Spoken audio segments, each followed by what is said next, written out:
Abalabi baffe abalungi abadde Mix Media muje baliko gimutuusaako engalo wamanya n'eddoboozi Uncle Seeki President w'e Masaka City bambi subscribinga koona ku kadde omale onyige olo obeere ng'ofuna obubaka bonna bwe tuba tutadde wano ku The Mix Media osharinge okomentinge olikinge ofollowinge The Mix Media tumirako abantu abali e Qatar, Dubai, Abu Dhabi, France, Germany, Saudi Arabia, Oman, Mukono, Masaka, Mubende, Mitiyana n'embalala Mengo, Masaka mwenna mbaagala nnyo. N'olwaleero ntuuse nga mbaleetedde ebyobugagga bya mwana mulenzi amanyiddwa nga Jose Kyakala byafuddeyo byatulaze. Ono amannya g'amatuufu ye Joseph Musaasizi aka Jose Kyakala Landlord, actor omusanyusa, dancer ate nga comedian, tiktoker. Bino byonna abikolera ddala. Bino ebyobugagga byavuddeyo byatulaze oba ebintu byasinga okujjamu ssente. Jose Kyakala akoze endorsements mu makampuni ag'enjawulo ate nno agamanene agayinamu ku mannya brand ambassador wa Spice Oven and Nana Cake ng'eno diiru yagifunamu 2023. Ng'oyagala keeki ya mikolo, ya mbaga,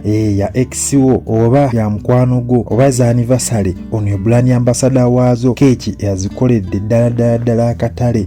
Nga diiru nno yali nsava era abadde brand ambassador amakampuni mangi nnyo amanene, hoteli, restaurant, byonna wa brand ambassador bw'abugiramu ddala ssente ate nga musajja ateekamu nnyo mu content we abajja atteekamu. Ono CEO wa Tuli Bulala Family era nga ssente azifunira ddala kuba begako eyo baakola ekivula okufeetara bonita ne baleka abantu nga babanyenyeza mutwe baakolera ddala ekivulu ne kifunira ddala abantu abawera era akasente baakakubira ddala kuba balina ba brand ambassador abanene, balina ba sponsor abanene, abantu ababateekamu akasente baali banene ddala. Mu bwa TikTok agiramu ddala ssente eziwerera ddala okuli okukubirako obulango n'okumuweerako emirimu okulangirako zi products ez'enjawulo. Mumulaba mu zi restaurant, mumulaba ng'alangirako bu boutique, mumulaba ng'alangirako bu beeti, obu app obw'enjawulo abukolererako ddala omulimu. Ono CEO wa Dance United nga kino kibiina kyaba dansa era kuba naye yali dansa nno ajjudde ate dansa nno omulungi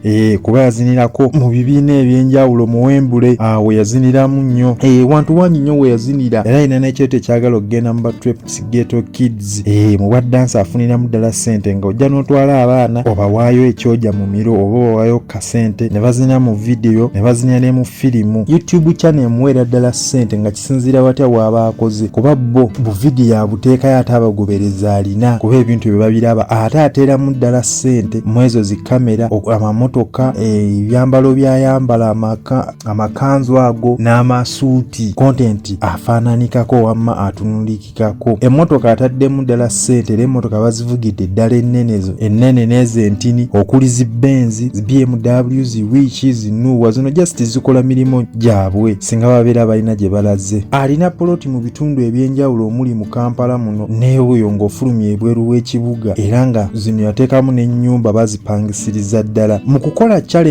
kukola challenge afuniramu ddala ssente okuli ez'aba Nigeria abazungu ng'eyo batandikira ku miliyoni emu okugenda waggulu n'eza wano ewaka zikola n'ezino eza wano ewaka munayo oluusi ziba za mikwano oluusi akasente kaba kati mu zi challenge bafuniramu ddala ssente. Aguze ettaka mu bitundu ebyenjawulo era mu ttaka atereddemu ddala ssente nga bw'omanyi omusajja yenna olina okubayo n'akataka. Mu bwa comedian bumuweeredde ddala ssente ng'oggyeko kiri ekyokuba ekya actor ne mu comedy mwennyini ssente azifuniramu ddala kuba actor mulungi. Ffenna twamulaba ku comedy store ffe twasinga ennyo okumulabira n'okumutegeera sako naye wantu ewala gye batambudde nga bakola comedy waabwe bambi emabegako awo bafunako accident era baali bagenze mu kwakitinga baddereeva baabo bonna ng'ali nabo mu comedy muka lwankubadde mumumanyidde no ku TikTok naye mu comedy muka nnyo. TikTok just eringanga app oba omukutu kuyisaawo bintu byokola lwankubadde nti mwe mwabakazaako ba TikTok naye nga abantu basanyusa balungi ddala. Ono we yakoleranga mu library yalinga dansa era akasente yakafunanga weewaawo munnaye kaali katono naye yeekuye kaalinga kanene kuba yakasobola okukayinvestingamu ebintu ebyenjawulo okuli mu mazina. Library abatazitegeera mumanyi bino ebyokusala CD nti era akayimba ku memory card awo oba ku flash oba ku CD, njagalayo ka firimu. Ebyo weebito yabikolera ddala era akasente akafunanga. Weewaawo ye ku ye kaali katini ne buno obudde kafuuka akanene. Ku social media platforms okuli Facebook, Twitter, Instagram, Snapchat, Muno Watch agiddemu ddala ssente. Kuba ebintu bino Facebook wano waffe kuweera ddala ssente. Abagoberezi abalina eyo ewawera okuli Twitter, Instagram abangi mumanyi nga X. Wano asobola ofunirayo buddiiru omuntu ayagala omukolerayo akalango. Bino byonna biveeyo mu social media platform ze. N'okugoberera obugoberezi n'okumanya nakyo kya bugagga, namo ssente azigiramu ddala. Ennyumba ataddemu ssente ze eziwera kuba zirina ez'enjawulo za apartment, emizigo byonna musajja alinamu kasente. Awaadi gye yawangula ebweru w'eggwanga emanyiddwa Best African Content Winner, eyo yo yagirako akasente muganda wange. Awaadi eno size zino ezaffe Uganda era bamusimira ddala. Mu bwa actor agiddemu ddala ssente eziwera kuba tumulabyeko mu video, mu firimu ne mu kukola content agiramu ddala ssente eziwerera ddala. Ye Jose Chakala. Okusinziira ku mukutu gwa Forbes magazine,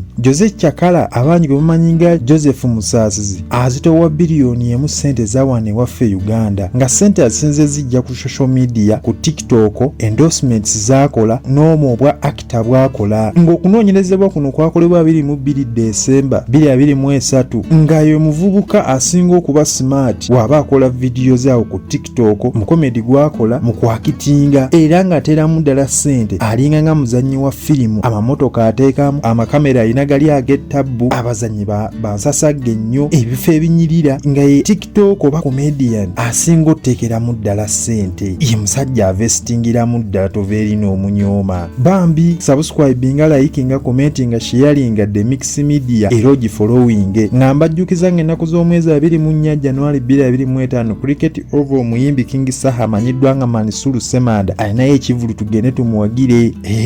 Omuziki agenda gutukuba okuva eri gye yatandikira paka wano nakakati we tuli. Ne Biba Uganda ku Tavern Woods agenda kubeerayo ng'awerekeddwako Ajaluna mu biruziza Bafana n'abayimbi abalala bangi nnyo. Amannya asigadde Uncle Sechi, President w'e Masaka City, Ssaabasajja Kabaka awangaale mubeere bulungi, mweraba. Bye bye.